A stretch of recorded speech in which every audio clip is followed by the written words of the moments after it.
but it's not me, it's you.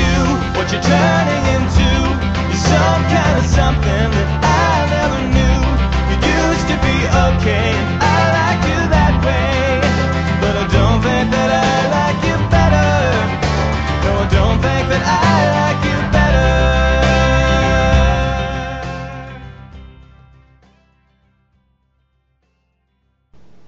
Hey everybody. In my last video I mentioned I'd be working on Creed's hair and Anna's hair. Well, either in the video or in the notes, I think. Anyway, so that's what I'm doing now. I want to get their hair done, and then I want to start posing their scene. And I also think that by doing their hair I'll kind of get the knack of it again, and then it'll be a lot easier for me to fur the coyote coconino. So I am working on Creed's hair here. What you're seeing is what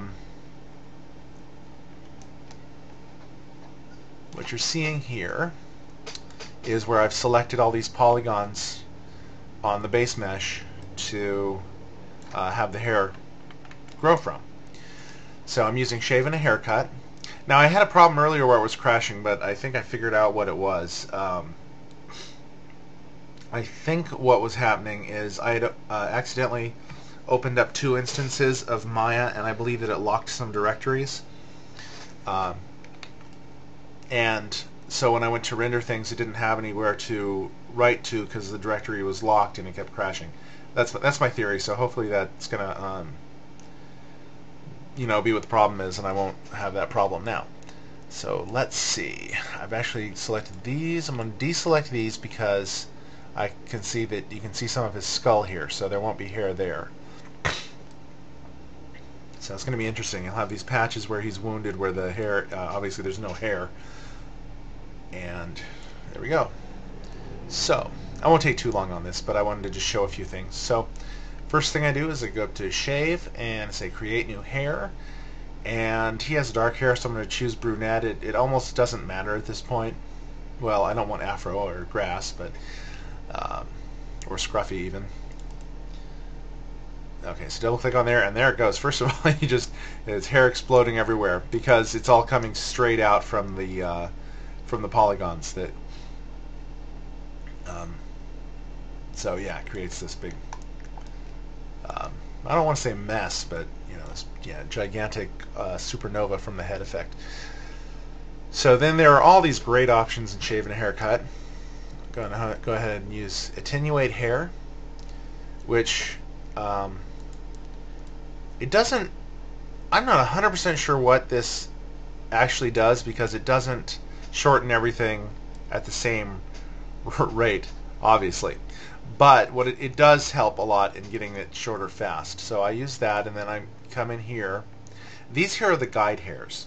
So all the extra hair you're seeing is just kind of a preview of what the style will look like. You actually work with the guide hairs, and there are I think 1 per point, but I'm not sure. They kind of come from the points and polygons. So I'm going to go ahead to the cut, and it will cut anything that is not inside the circle. I kind of wish I could make the circle a different shape. What I can do is hold the B key and left mouse drag to make the brush smaller.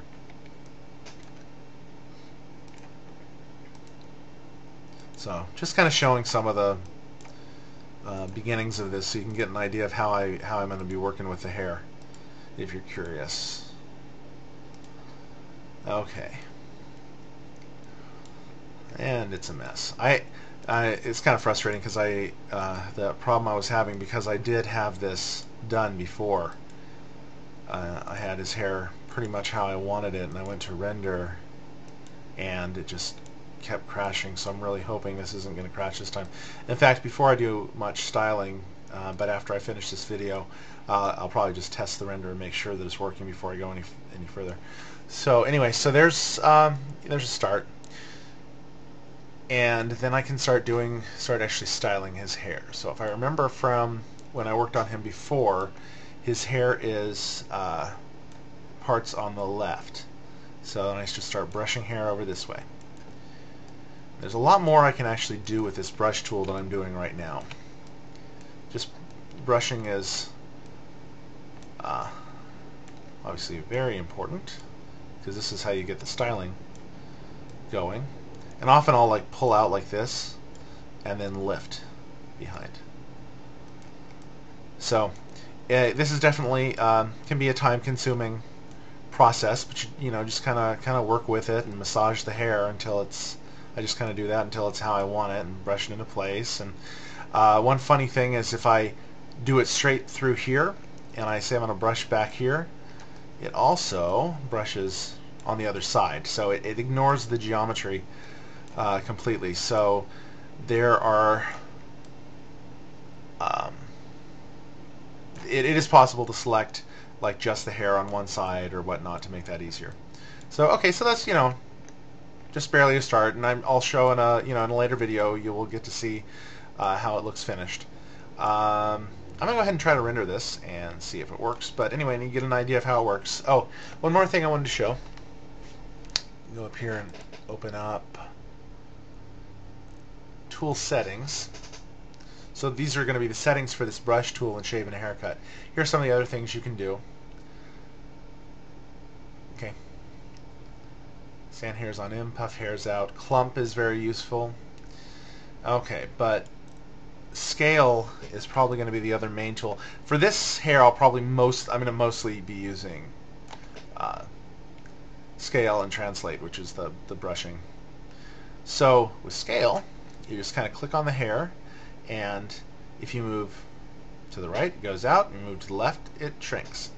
So obviously that's very useful, and sometimes, you know, especially in the back, when I work on hair, the back gets uneven really fast, and this helps to even it out pretty quickly.